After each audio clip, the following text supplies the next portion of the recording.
Good morning. This reflection is really an anchor. So many of you have requested for me to continue my reflection.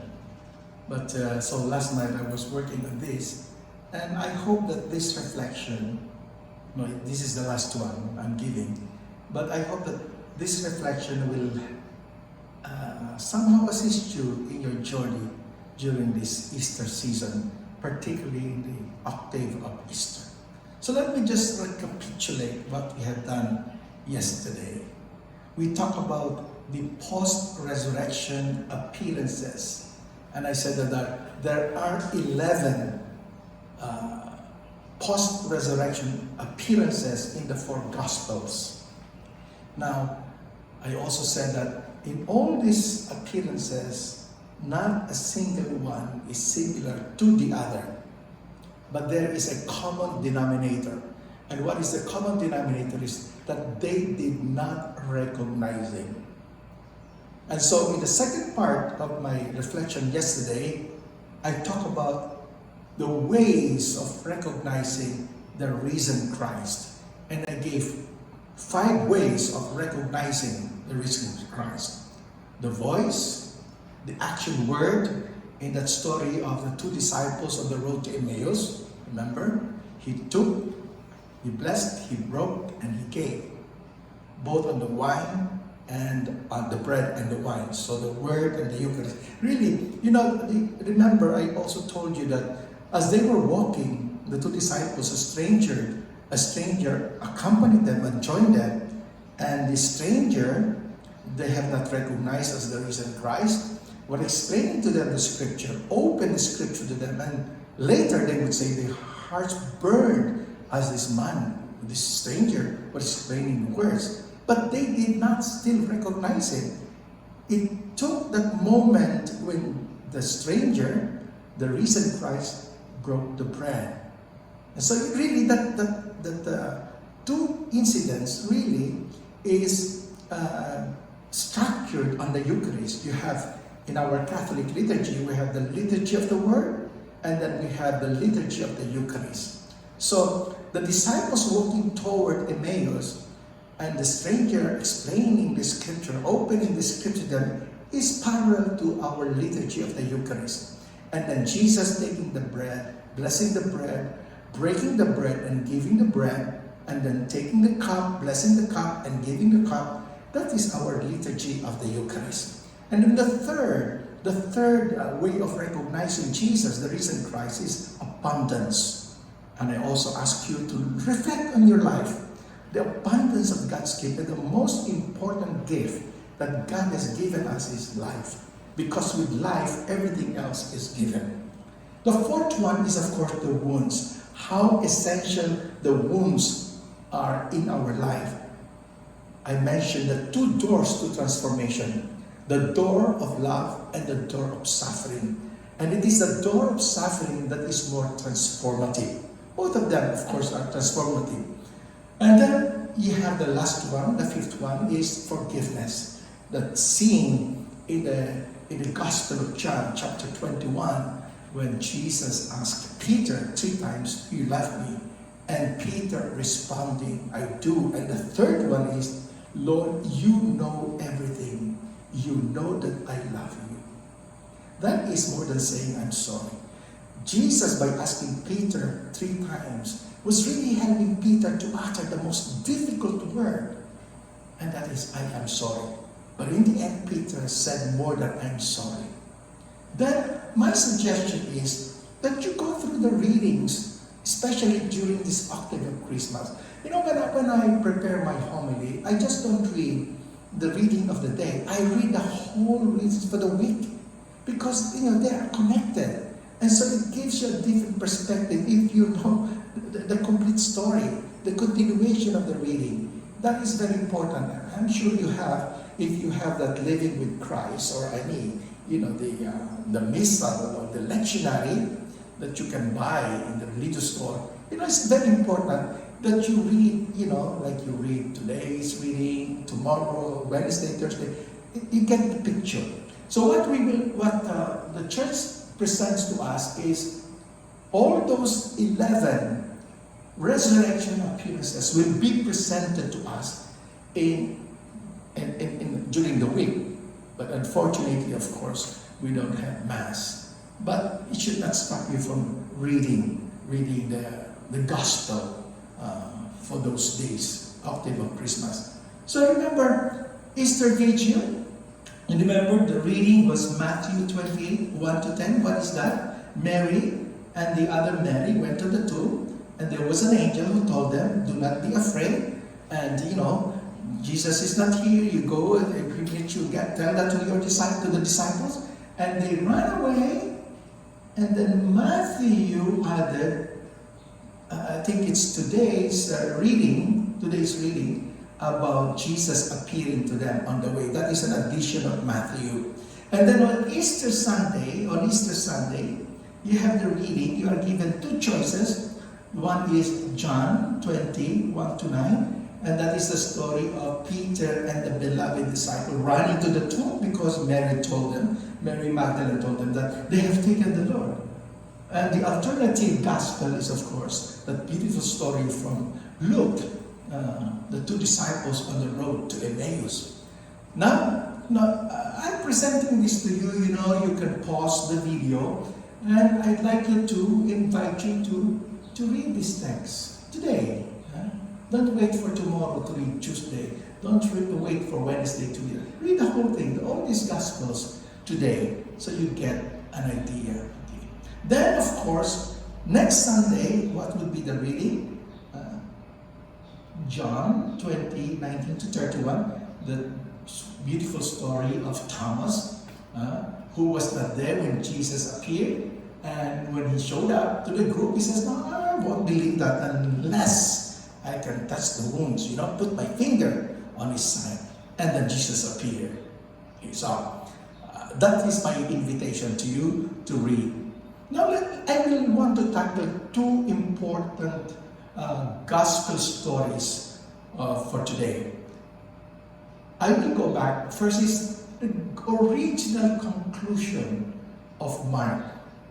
I remember I told you the Gospel of Mark ended on chapter 16, 1 to 8. And it concluded with the women ran away frightened. Period. The other verses of that 9 to 20 was a later addition. But I'd like to reflect on that. And I would like to ask you to meditate on this, the women running away frightened. And also I told you yesterday, people are wondering how can the gospel end that way? But in the early church, because Mark was the manual for those preparing for baptism, this is an appropriate text because the invitation was always continue that story in your life. What would be your experience if you encountered the risen Christ? What would be? Do you also run away frightened? Do we also run away in fear? And the second question that is worth asking ourselves is, what are we afraid of?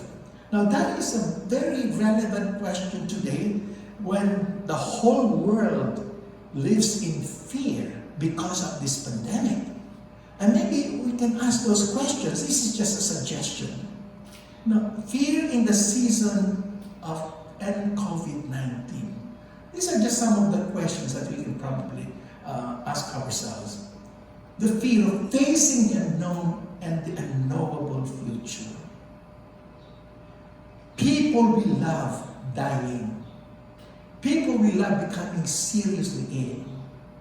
Or maybe we too might succumb to COVID-19.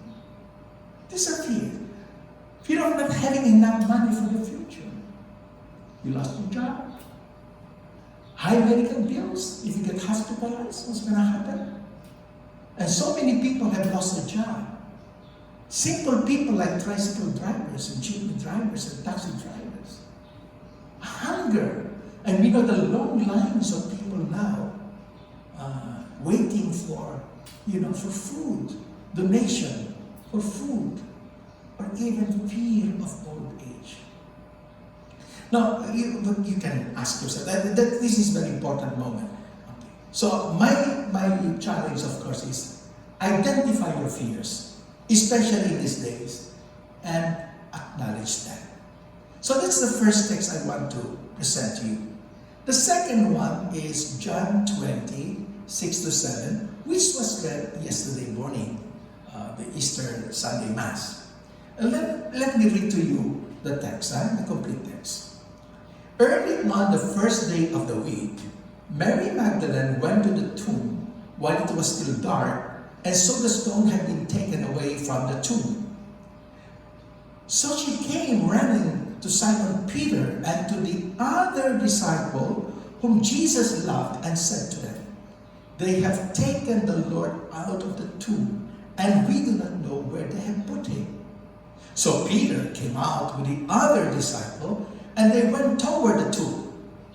They both ran together, and the other disciple outran Peter and came to the tomb first.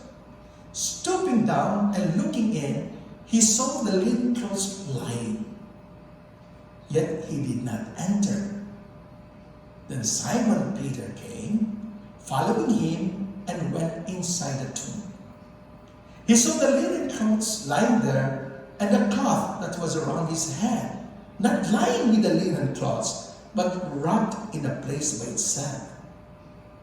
Then the other disciple, who came first to the tomb, went in also. He saw and believed. Now, let me explain to you.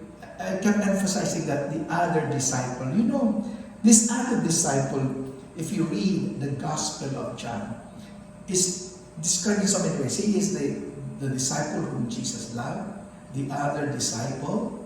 It seems to be a very special person. But he claims to have written the fourth Gospel. But he successfully hid his identity. Of course, we gave him a name and we call him John, thinking that he was John the disciple.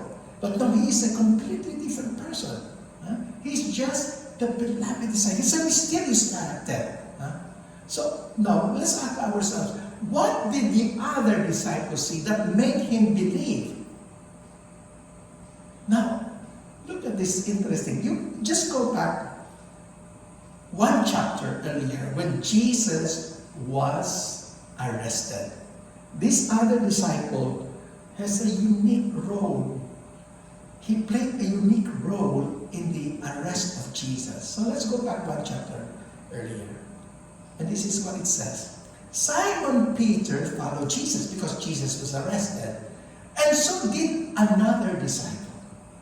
That disciple was known to the high priest and went with Jesus into the courtyard of the high priest. But Peter stood at the door outside. Then the other disciple, who was known to the high priest, went out and spoke to the doorkeeper and brought Peter in.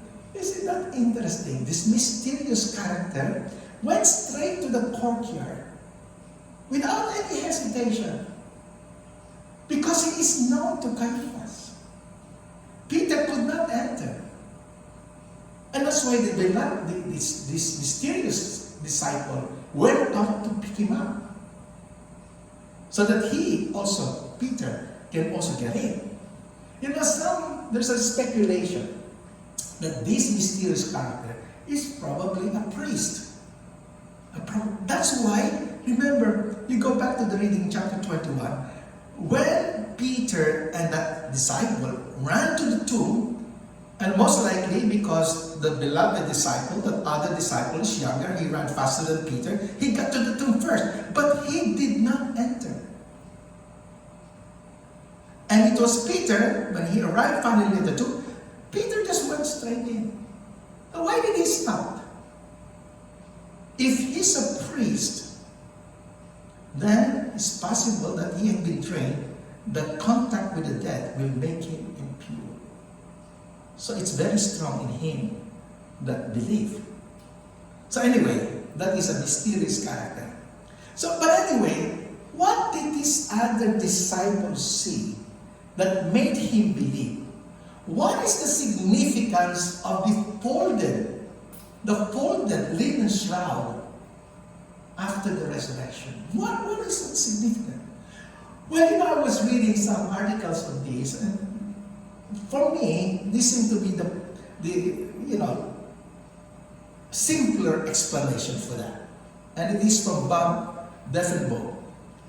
The folded cloth indicate that the scene in the empty tomb was evidence of a very calm and orderly process rather than that of a vulgarized tomb from which the body of Jesus was hastily stolen from a sealed tomb guarded by soldiers. In other words, maybe that story. Remember this morning in the Gospel of Matthew, remember that the rumor spread that the disciples took the body of Jesus. The body of Jesus was stolen. Now, if the body of Jesus was stolen, the linen would just be scattered around, thrown on the floor. But why was it so nicely folded? So there was a calm. So this was not vulgarized. This was a calm, as it says here, very calm, orderly process. Simon Peter arrived and went in.